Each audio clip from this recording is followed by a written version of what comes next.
I'm Kads, and welcome back to the free-to-play review. We've got a double header today because I am running a little bit late on making this video, but we're going to be talking about the latest iteration of the summon pool as well as the Deck of Fate. So let's start it off with the kind of more bigger news, so to speak. That is the Deck of Fate, the Twisted Deck of Fate in particular, because it features some of the Twisted Horns, the relic materials, which makes it a very, very unenticing Deck of Fate right out of the get-go. So this is a combination of Gear Hunters and a Soul Rush, and there is no guaranteed champion. Unlike the last one that we had for Talena, Soul Seer, this one does not have a champion behind it. I believe that Varkos from the Dark Elves is probably going to be a Hero's Path and not another Deck of Fate, but we'll have to see if that is going to come to pass. But nonetheless, we do expect him to be guaranteed. In fact, they've said, they being Plarium, have said that he will be guaranteed in some form, but probably not going to be a Deck of Fate. They usually don't double up on Decks of Fate, or at least the same source relative to the resources required as well as the event. But anyways, I digress. This particular Deck of Fate is a combination of those two, Dungeon Divers or Gear Hunters, and a Soul Rush. But like I said, you can see the breakdown of the rewards here. The main allure maybe is against the 50 mythical fragments, but honestly, I don't know. The rest of it's kind of garbage overall, just because the odds of you getting something good from anything else here aren't that high. But maybe, you know, the Primal's decent, Chaos Aura is pretty good, Legendary Tome's okay.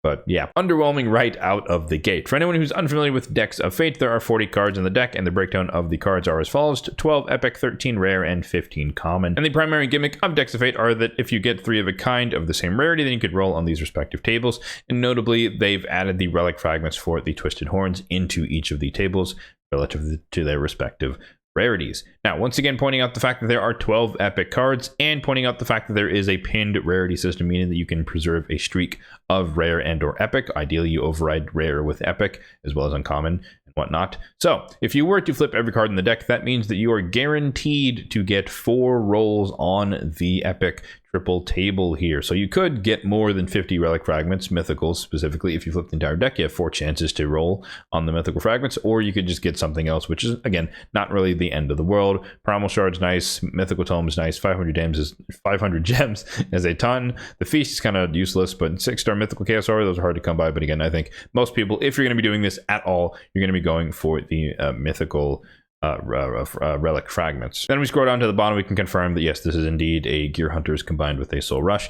And in this case, the nerf replier is only 90%, which is to be expected for a non-champion focused Deck of Fate. This is pretty much the standard now. So 90%, or the nerf replier, is just a percentage decrement relative to the peak values we've ever seen for the amount of points per Soulstone. So those being 100 per mortal, 1,000 per immortal, and then 5,000 for eternal. So we're at 90% of those peak values, meaning this is where things stand. In terms of if you want to convert these numbers into the amount of Soulstones you would need to pull to flip every card in the deck, it'd be 445 mortals, 45 immortals, or 9 eternals, or some mix of match of all of those things combined.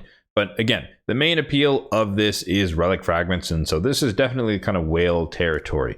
Not to mention that there is technically boosted rates on Soulstones, but it's only 4 through 6-star on only mortal Soulstones, so you don't get any boosted rates on the immortals or the eternals, which arguably give you the bulk of the points if you were to go for this type of event. Unless you're sitting on 450 more or less mortal Soulstones, then you really can't realistically max out the deck with just mortals. So yeah, this Deck of Fate is definitely a hard skip for me, and I kind of recommend that most people skip this. If you have some mortals and you just want to take advantage of the boosted rates and just see what happens by flipping a few, by all means, go ahead, but I just don't think that that's really a good use of your resources. You could save those for some guaranteed champion in the future, or save them for a better event that will give you more than just a small chance and a handful of relic fragments. You can see, however, that I already have 2,000 points, and I will be farming dungeons for the sake of the ongoing fusion right now, so I will probably earn up to 5 to 6 or so flips by the end of it, and I'll just flip the cards I have and get what I get and kind of move on with my life. But yeah, that's basically my recommendation. You know, farm if you're going for the fusion, either for Hagaba or whoever you're replacing her with, then you're going to be farming dungeons anyways, and or farming the campaign. Either way, you're going to get some points for the Gear Hunters aspect of this, and then you just flip what you get and you kind of move on, and maybe you get mythic fragments, maybe you get something else, maybe you get a bunch of rare relic fragments and you kind of just move on. But yeah, I would lower my expectations for this and just kind of do what you do, or play the game normally, however you want to play it, and then you'll get something along the way just by playing the game. On the other hand, though, at least the summon pool is a bit more interesting. So we have the summon pool. Oh wow, I guess it doesn't have a name. That's odd. I would say it's probably meant to be the Defenders summon pool based on the defense champions here. So yeah, I think it's meant to be the Defenders summon pool, but of course Varkos Head Splitter is the headline champion here. This is arguably one of the better ways to get him if they weren't going to offer him up for guaranteed, or potentially cheaper ways to get him if you wanted to just buy it.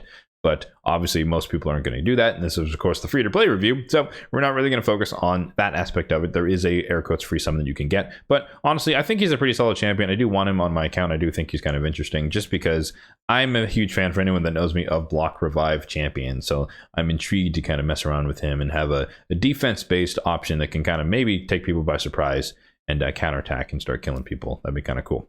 But yeah, so defense is the theme, at least as far as I can interpret it here. So decent amount of legendaries here, a mix of Tarima. Even though she's not as meta anymore, I still think her passive is just relatively unique, and she just reduces ignore defense effects, which are now more popular than ever before with all these gear sets going on there. Glacea, she's definitely seen a bit of a resurgence after her recent buff, and she's definitely now a lot more solid in terms of countering lockout champions. Granted, I will note that her freeze that she places when she prevents or has a chance to prevent lockout cannot be blocked or resisted, meaning that the Wand of Submission will reflect, or can reflect, the unblockable irresistible freeze onto her, which has definitely happened to me many times. Freya Fate Weaver, definitely not as meta as she once used to be, but still a very solid champion with a solid passive that can at least try to guarantee one of your champions an instant turn and prevent their death. Dalthus Dragonbane, not really meta much anymore, but he is still pretty useful in Dragon because he's immune to poisons and reflects them. Super cool. Newt, don't really have to talk about Newt. Newt is awesome, so if you definitely don't have one and you want to go for a free summon just for a small chance at Newt, maybe you don't have to finish the fusion after all, that'd be kind of nice. But yeah, he's in there. Triple hitter and max HP, and we all know what Newt does. Valkyrie, definitely old school meta, but the big shield counterattack is still useful in certain areas. Pelikath, not much meta anymore. He's kind of come in and out, but he can be useful in the current meta where it's, you're kind of just hiding from damage. But Mercurial kind of takes the cake over block damage in most cases, although you can combine the two and it's even more annoying than it already is. And then Ragash definitely used to be a PvP champion, but now he's more of just a PvE champion, kind of a debuffer, restrictive content type stuff. But honestly, I don't think you could really go wrong with any of the legendaries, including the headline champion. I think they're all pretty solid for once. Maybe Valkyrie would be like the least useful overall, but everyone else could definitely be of service on anyone's account. Then when it comes to the epics, this is a lot weaker, unfortunately. Maybe Skull Crusher if you're early game looking for a Demon Lord Clan boss progression.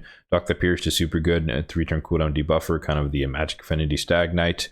Grush, you get him for free anyways, but he's a decent nuker / support healer.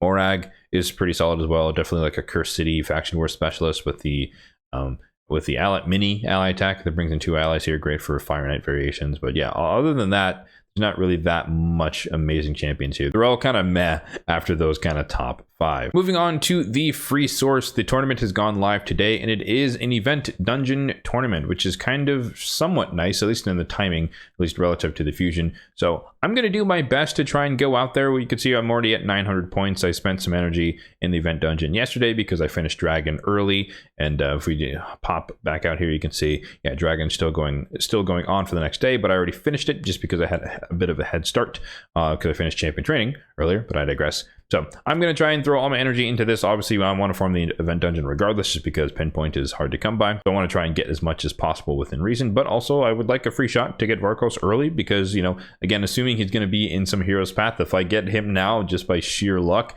then I can save shards and or soulstones in the future, which is always a solid trade. But yeah, if you get all the way up there to 3,500, you can get yourself an air quotes free summon in the summon pool. And again, even if you don't get the headline champion, I do think that basically all 8 of the legendaries are going to be pretty solid for anyone's account. So yeah, as always, the odds of getting legendary here are 6% chance, 94% chance to get an epic. And I always like to highlight here that that means that 19 out of 20 times when you pull 1, you're going to get an epic. So do not be surprised if you go for the free summon, you burn a bunch of energy in the event dungeon, and you walk away with just an epic. That is the most likely outcome. You will not get a legendary every single time, but you never know. It only takes 1. So there's 2 ways to look at it, so to speak, but don't expect to get a legendary every single time when you open a Prism Shard. So there you have it. That will do it for the free-to-play review of what I presume to be the Defenders summon pool alongside the Twisted Deck of Fate. Let me know in the comment section down below what your plans are for both of these lovely events going on in the game. As you can kind of tell, obviously I'm not doing the Deck of Fate but I will try to do the summon pool. So let me know if that is also your plan, or vice versa, or you're skipping both or doing both. Let me know all of that and more in the comment section down below. As always, if you did enjoy this video, then be sure to hit the like button down below. It really does help out the channel, and feel free to hit the subscribe button down below as well for more content just like this one in the future. Thanks for watching, and have a good one.